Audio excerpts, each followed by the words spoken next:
Ayuda. Speaking of ayuda, grabe. Pahirapan ang ayuda ngayon ng BBM administration.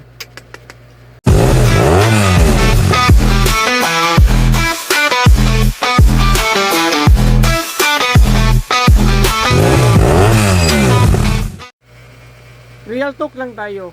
Speaking of ayuda, sa panahon ni Tatay Digong, lahat tayo nakatanggap ng ayuda. 3 years tayo nakasurvive sa pandemic, 3 years. Pero nakatanggap tayo ng ayuda na walang kahirap-hirap, walang pinipili. Nasa sistema ang kanilang ginagamit, nasa magandang sistema ang kanilang ginawa. Hindi tulad ngayon, bulok na sistema ang ginagamit nila ngayon. Meron pang namatay, nakakaawa. May namatay sa pagkuha ng ayuda dahil sa heat stroke. Pinahirapan ninyo ang taong bayan, samantalang hindi nyo naman pera yan. Pera din yan ng mga taxpayer.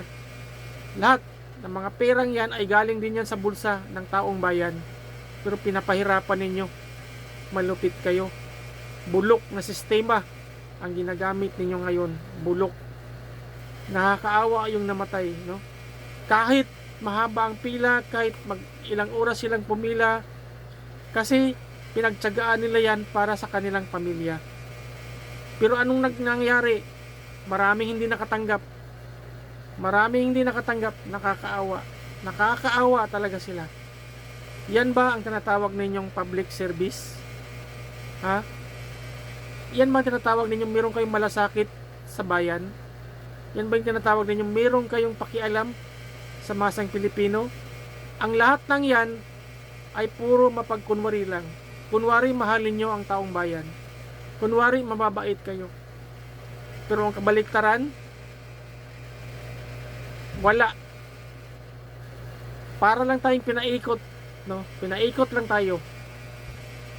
Karma lang ang hintayin namin sa inyo, tandaan niyo yan. Karma.